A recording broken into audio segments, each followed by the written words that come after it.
World news के sponsor हैं स्वागत, अदरक, लहसुन और मसाले 100% प्योर एंड हाइजीनिक। अस्सलाम वालेकुम, आदाब। मैं हूं खलील फरहाद। नेशनल और इंटरनेशनल खबरों पर मुबनी बुलेटिन वर्ल्ड न्यूज की शुरुआत करते हैं हेडलाइन से। दुनिया भर में शदीद एहतजाज को देखते हुए फिनलैंड की पुलिस ने किया बड़ा ऐलान। कहा, मुकद्दस किताबों को जलाने का काम नहीं किया जाएगा बर्दाश्त, होगी सख्त कार्रवाई।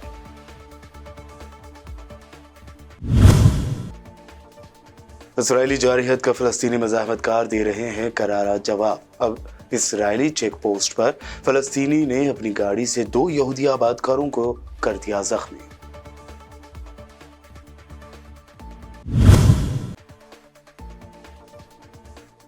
दुनिया के सबसे बड़े करप्ट और शफाफ कंट्रीज की लिस्ट जारी। डेनमार्क में सबसे कम तो सोमालिया व सीरिया में सबसे ज्यादा करप्शन।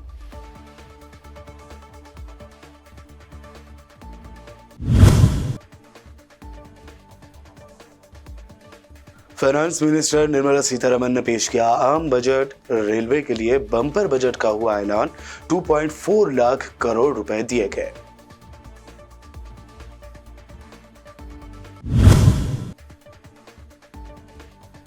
आम बजट के बाद मोबाइल फोन, कैमरे के लेंस, टीवी पार्ट्स, इलेक्ट्रिक कारें होंगी सस्ती, जबकि सोना, चांदी, प्लैटिनम, सिगरेट होंगे महंगे।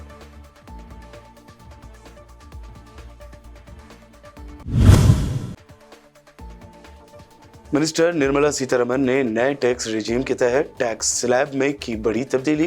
पर्सनल टैक्स में अब 5 लाख के बजाय 7 लाख रुपए की इनकम तक नहीं लगेगा कोई टैक्स। और अब पेश खबरों की तफसील। स्वीडन में कुरान पाक के बेहुरमती के खिलाफ दुनिया भर में होने वाले एहतजाज को देखते हुए अब फिनलैंड की पुलिस ने कहा है कि हम अवामी मकामात पर कुरान करीम जैसी मुक़द्दस किताब को जलाने की इजाज़त नहीं देंगे। तुर्क खबर रसाई इदारे ने फिनलैंड की खबर रसाई एजेंसी का हवाला देते हुए कहा कि फिनलैंड महकमा पुलिस ने कहा है कि मुक़द्दस किताबों को जलाने का काम ताज़ीराती जुर्म करार दिया जाएगा। फैसले की रूह से मुक़द्दस किताबों की बेहुरमती पर सख्त कार्रवाई की जाएगी। अपने बयान में फिनलैंड पुलिस के डायरेक्टर जोकी ने कहा कि इस बात का पहले से ऐलान कर दिया गया है कि कुरान सोजी बाकायदा तयशुदा हुई तो पुलिस इस मुजाहरे की इजाज़त नहीं देगी। अलावाज़ी ऐसा कोई वाक़या किसी और मुजाहरे के दौरान या फिर पुलिस की तवज्जो का मरकज़ बनने वाले दिगर हालात में पेश आया तो पुलिस इसमें मदाखलत करेगी।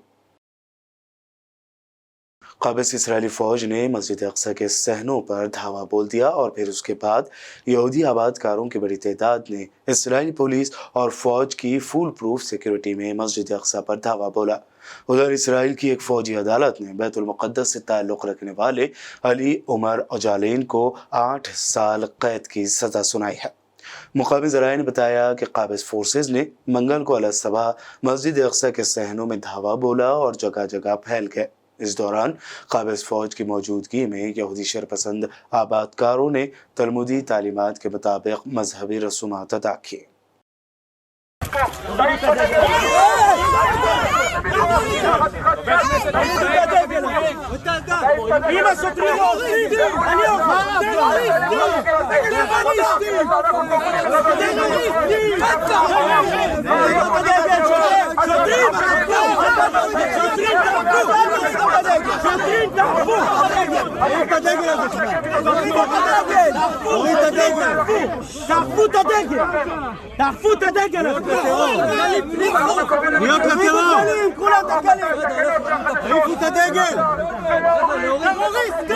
לא לבוא איתנו, חבר'ה, לא להפריע למשטרה לעשות עם ישראל חי! מי שמאמין עם ישראל חי! עם ישראל חי! फ़लस्तीनियों पर इसराइली जारहियत के जवाब में फ़लस्तीनी मज़ाहमतकारों के हमले भी बढ़ने लगे हैं। अब फ़लस्तीन के मकबूजा मगरबी किनारे के शुमाली शहर नाबलस में अल ज़ोत्रा फौजी चेक पोस्ट पर एक फ़लस्तीनी ने दानिस्ता अपनी गाड़ी टकराकर 2 यहूदी आबादकारों को ज़ख्मी कर दिया। मकबूजा फ़लस्तीनी इलाकों के मीडिया ज़राए ने बताया कि शुमाली मगरबी किनारे में नाबलस के जुनूब में वाक़ ज़ोत्रा चेक पॉइंट पर 2 आबादकारों पर रन ओवर ऑपरेशन करने वाला फ़लस्तीनी फ़रार हो गया और इसराइली फोर्सेज ने तलाशी मुहिम शुरू कर दी। इसराइली रेस्क्यू विदाउट बॉर्डर्स तंजीम ने कहा है कि मंगल की शाम सेंट्रल वेस्ट बैंक में ज़ोतरा फौजी चौकी पर 2 आबादकारों को रन ओवर ऑपरेशन में जख्मी कर दिया गया और जबकि हमलावर मौके से फरार हो गया। अमेरिकी फॉरेन मिनिस्टर एंटोनी ब्लिंकन ने गुज़िश्ता 1 साल के दौरान में इसराइल और फ़लस्तीन के दरमियान तशद्दुद के वाक़यात में बेगुनाह फ़लस्तीनी शहरियों के कत्ल पर अफसोस का इजहार किया है। उन्होंने ग़र्ब उर्दन के शहर रमल्ला में फ़लस्तीनी सदर महमूद अब्बास से मुलाकात की। इसके बाद एक बयान में उन्होंने गुज़िश्ता 1 साल के दौरान में बढ़ते हुए तशद्दुद में बेगुनाह फ़लस्तीनी शहरियों के जानों के ज़िया पर ताज़ियत और दुख का इजहार किया है।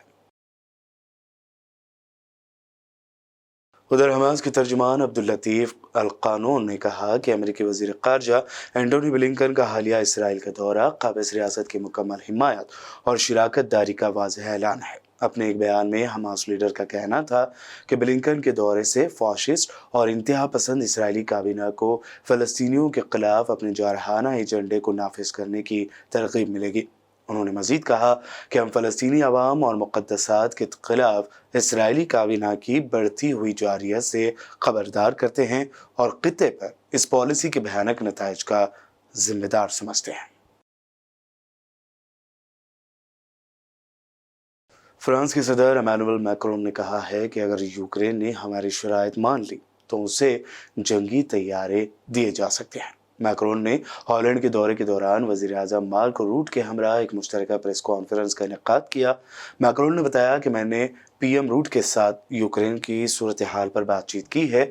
हम यूक्रेन की हर शोबे में मदद के लिए तैयार रहेंगे। यूक्रेन को जंगी तैयारी देने पर मैक्रोन ने कहा कि इस सिलसिले में हर ऑप्शन पर गौर किया जा रहा है। अगर फ्रांसीसी फ़ौज की ताकत को कमज़ोर करने समेत ख़ित्ते में कशीदगी को बढ़ावा दिया गया तो फ्रांस यूक्रेन को तैयारी दे सकता है, मगर इसके लिए यूक्रेन को हमसे बाज़ाब्ता तौर पर रुजू करना होगा। इंसानी हुकूक़ की एक तंजीम ने इंकशाफ किया है कि ईरान में एक अदालत ने नौजवान जोड़े को तेहरान के आज़ादी चौक के करीब डांस करने की वीडियो पोस्ट करने पर मजमूई तौर पर 21 साल कैद की सज़ा सुनाई है। एजेंसी ने बताया कि वीडियो इंटरनेट पर पोस्ट होने के बाद इस जोड़े को 1 नवंबर 2022 को ही गिरफ्तार किया गया था। इन दोनों को इस वीडियो की तशहीर पर अलग अलग 10 साल और 6 माह कैद, इंटरनेट के इस्तेमाल पर 2 साल की पाबंदी और मुल्क छोड़ने पर 2 साल की पाबंदी की सज़ा सुनाई गई है।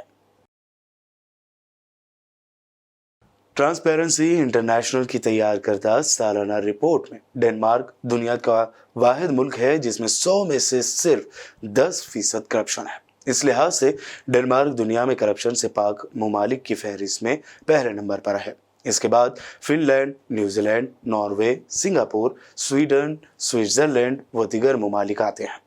वहीं दुनिया की सबसे करप्ट कंट्रीज में पहले नंबर पर सोमालिया, सीरिया और फिर साउथ सूडान का नंबर है।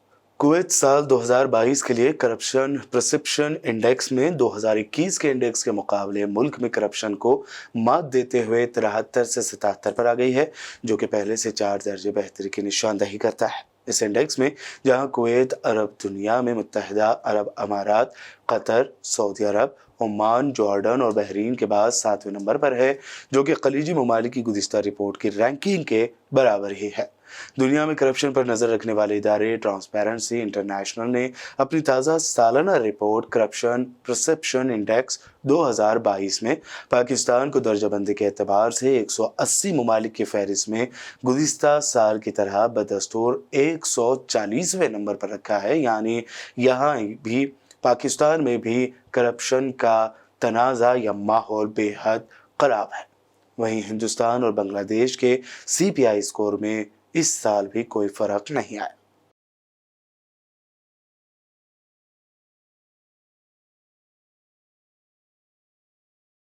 बुलेटिन में वक्त हुआ है एक शॉर्ट ब्रेक का। जल्द लौटेंगे और देखेंगे मज़ीद अहम खबरें।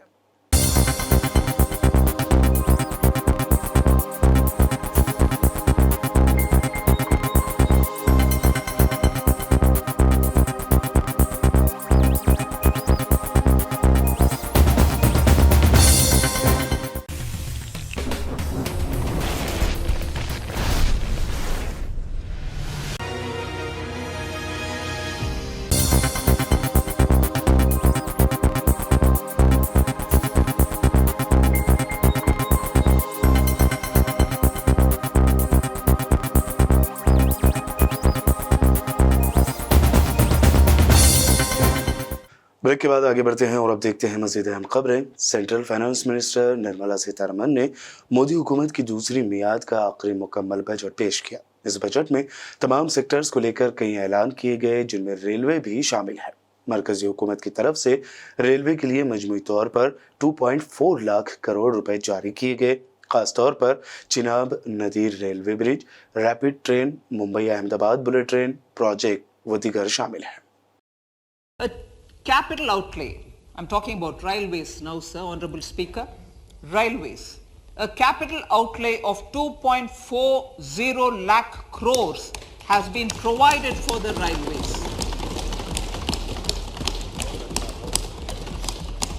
This is the highest ever outlay this highest ever outlay is about 9 times the outlay made in 2013-14. Finance minister Nirmala Sitharaman ने आम बजट पेश कर दिया है। इस आम बजट में मरकजी हुकूमत की जानिब से कई बड़े ऐलान किए गए। इस दौरान फाइनेंस मिनिस्टर निर्मला सीतारमण ने यह भी बताया कि किन चीज़ों को सस्ता किया जा रहा है और कौन सी चीज़ें महंगी हो रही हैं। सस्ती होने वाली चीज़ों में फॉरेन से आने वाली चांदी, LED टीवी और बायोगैस से जुड़ी सस्ती ये चीज़ें शामिल होंगी। मोबाइल फ़ोन और कैमरे के लेंस भी सस्ते होंगे। कुछ टीवी पार्ट्स पर कस्टम ड्यूटी कम की गई है, जिससे वो भी सस्ती हो जाएंगी। दूसरी जानिब इलेक्ट्रिक कारें, खिलौने, साइकिल, हीट कॉइल भी सस्ती की गई हैं। इसके अलावा महंगी होने वाली चीज़ों में सोना, चांदी, प्लाटिनम, सिगरेट, इंपोर्टेड दरवाजे और किचन की चिमनी और गैर मुल्की खिलौने महंगे किए गए हैं। मोदी हुकूमत के आम बजट में निर्मला सीतारमण ने नए टैक्स रिजीम के तहत टैक्स स्लैब में बड़ी तब्दीलियां की है। इसके मुताबिक 7 लाख रुपए की इनकम पर कोई टैक्स नहीं लगेगा। इससे पहले यह हद 5 लाख रुपए तक थी। Everyone is waiting for personal income tax. I have 5 major announcements to make in this regard. These primarily benefit our hard-working middle class. The first one concerns rebate. Currently, those with income up to 5 lakh do not pay any income tax in both old and new regimes. I propose to increase the rebate limit to 7 lakhs in the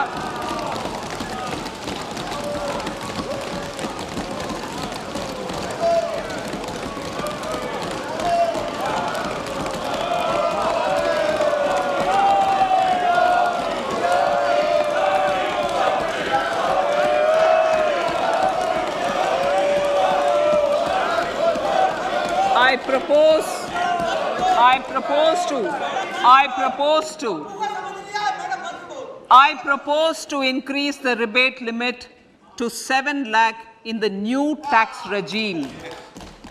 Thus, persons in the new tax regime with income up to 7 lakhs will not have to pay any tax at all. आम आदमी party leader Sanjay Singh ने media से बात करते हुए कहा कि देश के करोड़ों लोगों पर हमला अडानी ने किया है और यह हैरत की बात है कि अडानी की पोल खोलने वाली हिंडनबर्ग की रिपोर्ट को भारत पर हमला करार दिया जा रहा है। और बड़ी अजीब बात है, कल मैंने सुना अडानी ने कहा यह हिंडनबर्ग की रिपोर्ट भारत पर हमला है। कल को किसी जेब कतरे को थानेदार पकड़ेगा, कहेगा साहब ये थानेदार को बोलेगा ये भारत पे हमला हो गया। जो व्यक्ति देश के करोड़ों लोगों की जेब काट रहा है, उसके भ्रष्टाचार को उजागर करना भारत पे हमला कैसे हो गया? आम आदमी पार्टी ये कहना चाहती है कि देश के करोड़ों लोगों के भविष्य पर हमला अडानी ने किया है। उसका जवाब प्रधानमंत्री नरेंद्र मोदी जी को देना चाहिए। और अगर भारत पे हमला हो गया तब तो प्रधानमंत्री को जरूर बोलना चाहिए, राष्ट्रीय सुरक्षा सलाहकार को भी बोलना चाहिए, रक्षा मंत्री और गृह मंत्री को भी बोलना चाहिए। तो इसलिए हमने कल मांग की थी कि सदन में इसके बारे में चर्चा कराई जाए। और कहां छुपी है ईडी, कहां छुपी है सीबीआई, कहां छुपी है इनकम टैक्स डिपार्टमेंट, कहां छिपा है सेबी? क्यों नहीं कार्रवाई हो रही है अडानी के ऊपर जिसने लाखों करोड़ का भ्रष्टाचार किया है? दुनिया का 2 नंबर अमीर था, अभी 11 नंबर पे चला गया। क्यों सरकार खामोश है, क्यों नहीं कार्रवाई कर रही है? ये सारे सवाल हैं जिसका जवाब देना पड़ेगा। और इसी के कारण हम लोगों ने राष्ट्रपति के अभिभाषण का बहिष्कार किया। राष्ट्रपति जी के प्रति सम्मान में कोई कमी नहीं है, लेकिन ये जो एक महाभ्रष्टाचार और घोटाला हुआ है, नरेंद्र मोदी जी के सबसे करीबी मित्र, जिसके नाम मोदी जी ने कोल इंडिया कर दिया, जिसके नाम पे माइनिंग कर दी, जिसके नाम पर तेल कर दिया, जिसके नाम पर बिजली कर दी, जिसके नाम पर पानी कर दिया, जिसके नाम पर पोर्ट कर दिया, जिसके नाम पर एयरपोर्ट कर दिया, जिसके नाम पर सीमेंट फैक्ट्रियां कर दी, जिसके नाम पर स्टील फैक्ट्रियां कर दी, हिंदुस्तान की लाखों करोड़ की संपत्ति एक व्यक्ति के हवाले कर दिया। इसका जवाब कौन देगा? प्रधानमंत्री जी। कांग्रेस कायद राहुल गांधी ने कल अवाम से खिताब में इशारों में बीजेपी और मोदी हुकूमत को तनकीद का निशाना बनाया। और फिर जो भी आपका पैसा है, किसानों का, मजदूरों का, आपके एयरपोर्ट, आपके पोर्ट, आपकी सड़कें, सीधा किसके जेब में? इनके मालिक के जेब में। इनको कौन चलाते हैं? नाम बताओ।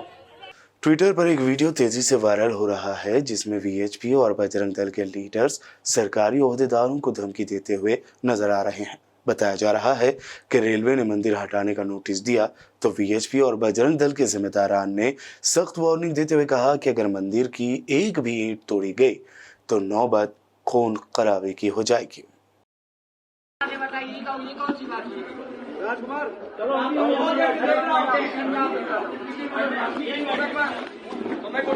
तो गुंडा ही हो जाए। बहुत हो गया।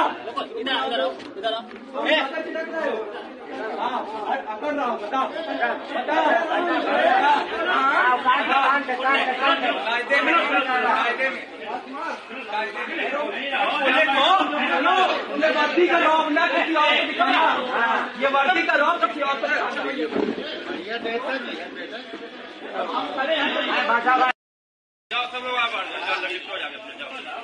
नहीं यार, देखो पहले बात हुई थी, कल हम लोगों के मन में क्या भाव था ये सब जानते हैं। कुछ हमें तो केवल मामला निपटाने के लिए आए थे। और अब आखिर में हेडलाइंस पर डालते हैं एक और नजर। दुनिया भर में शदीद एहतजाज को देखते हुए फिनलैंड की पुलिस ने किया बड़ा ऐलान। कहा, मुकद्दस किताबों को जलाने का काम नहीं किया जाएगा बर्दाश्त, होगी सख्त कार्रवाई।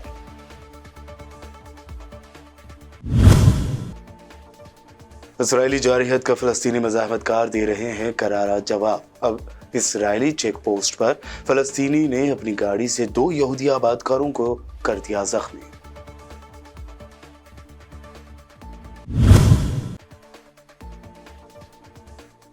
दुनिया के सबसे बड़े करप्ट और शफाफ कंट्रीज की लिस्ट जारी। डेनमार्क में सबसे कम तो सोमालिया व सीरिया में सबसे ज्यादा करप्शन।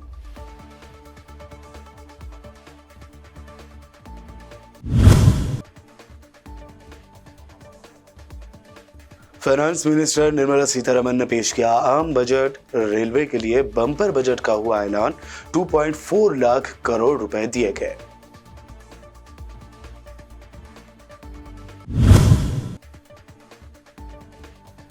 आम बजट के बाद मोबाइल फोन, कैमरे के लेंस, टीवी पार्ट्स, इलेक्ट्रिक कारें होंगी सस्ती, जबकि सोना, चांदी, प्लैटिनम, सिगरेट होंगे महंगे।